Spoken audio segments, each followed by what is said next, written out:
Assalamualaikum warahmatullahi wabarakatuh. Perkenalkan, nama saya Dewi Lestari, akuntansi 2018 kelas B. Di sini saya ingin mereview film yang berjudul In the Heart of the Sea untuk memenuhi tugas ujian tengah semester pada mata kuliah Etika Profesi. Langsung saja. Nah, film In the Heart of the Sea ini memaparkan tentang segala kerusakan alam akibat aktivitas berburu ikan paus atau whaling, eksploitasi besar-besaran yang terjadi pada paus akibat kesalahan cara pandang manusia terhadap lingkungan. Film In the Heart of the Sea ini bersetting sekitar setelah abad penjelajahan usai, sekitar abad ke-19 pada tahun 1820. Nah, pada film ini itu menceritakan aktivitas berburu paus untuk dijadikan minyak, karena dulu tuh belum ada minyak. Jadi mereka karena dulu tuh belum ada lampu pijar atau lampu pijar edition untuk menerangi kegelapan di kala malam. Jadi mereka itu masih menggunakan penerangan yang manual. Jadi mereka itu memanfaatkan minyak dari lemak ikan paus tersebut. Nah, pada kota Massachusetts ini terdapat sebuah perusahaan penyedia kapal untuk berburu minyak ikan paus. Nah, para pengusaha merekrut pelaut-pelaut mereka untuk dilayarkan ke lautan lepas untuk mencari minyak ikan paus tersebut. Di sini yang saya akan review itu mengenai etika profesinya. Nah, yang pertama itu tentang kejahatan keraputi, yaitu kejahatan yang dilakukan oleh pengusaha yang mempunyai kewenangan atau kekuasaan pada sebuah perusahaan. Nah, kejahatan yang keraputi yang dilakukan pada film In the Heart of the Sea ini yaitu pengusaha pemilik kapal menjanjikan kepada pelaut terbaik mereka, yaitu Mr. Wanches. Mr. Wanches akan kenaikan jabatan jika si Mr. Wanches ini dapat memulangkan 1.500 tong barel minyak ikan paus. Nah, pada akhirnya si Mr. Chase ini berhasil memulangkan 1.500 barel tong minyak ikan paus seperti yang diminta oleh si pengusaha pemilik kapal. Tetapi pengusaha pemilik kapal ini tidak memberikan jabatan kapten kepada Mr. Chase ini.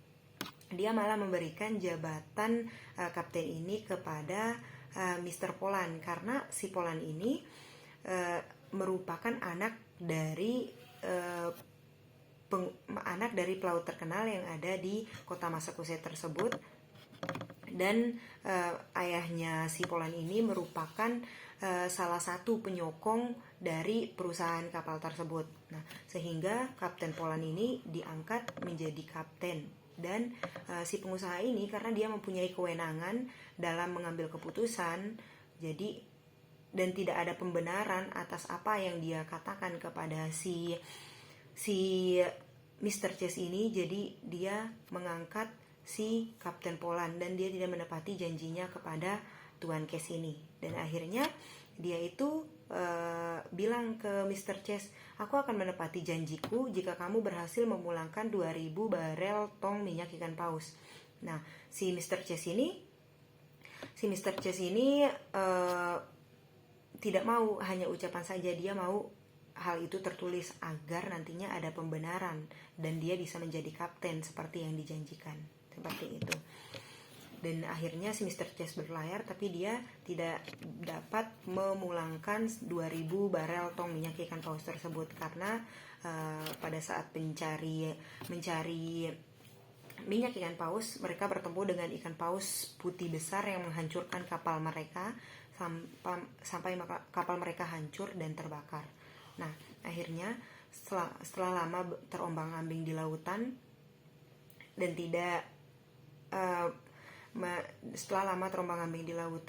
akhirnya dia itu bisa pulang dan tidak membawa apapun. Nah, kejahatan yang kedua itu pada saat berlayar, yaitu mengenai egoisme etis. Nah, egoisme etis Nah, egoisme etis di sini yaitu menyoroti ukuran penelitian perbuatan bahwa setiap orang memiliki kewajiban untuk memilih tindakan yang paling menguntungkan dirinya sendiri. Nah, di sini egoisme etis yaitu dilakukan oleh si Kapten Poland pada saat pelayaran. Dia itu mementingkan dirinya sendiri, dia itu ingin memperlihatkan kepada awak-awak kapalnya kalau dia itu bisa memimpin jadi kapten, dia itu lebih baik daripada Tuan Chase. Akhirnya dia memerintahkan atau mengarahkan awak kapalnya untuk berlayar menerjang badai, dan akhirnya kapalnya rusak. Dan Mr. Chase bilang ke dia, daripada kita, Tuan Poland bilang, aku akan balik ke kota. Aku akan balik ke kota untuk memperbaiki kapal ini, tapi dengan syarat kalau kapal ini rusak akibat ulah si Mr. Chase. Nah, dia itu mementingkan dirinya sendiri. Akhirnya si Mr. Chase bilang, mending kita berdamai daripada kita berantem terus kayak gini, nanti kita itu pulang gak dapat apa-apa, seperti itu. Itu adalah bentuk dari egoisme etis yang dilakukan oleh si Kapten Poland. Terus yang ketiga itu adalah mematikan hak minoritas. Nah, pada saat mereka terdampar di Pulau Ekuador, mereka itu diceritakan oleh si seseorang yang pernah berlayar ke daratan lepas pantai arah barat. Pokoknya dia itu menceritakan kepada Kapten Chase, Mr. Chase dan Kapten Poland kalau di daratan lepas pantai arah barat sekitar 4.800 km, kalian itu bisa mendapatkan dalam sehari 3.000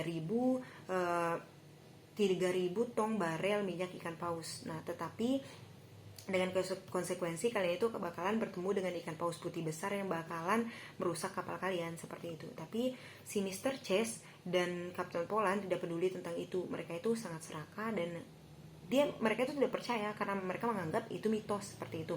Dan ada sepupunya Kapten Poland bilang, kita tidak usah pergi ke sana karena itu sangat membahayakan kita. Tetapi Tuan Poland tidak mendengarkan apa yang dikatakan oleh si sepupunya ini.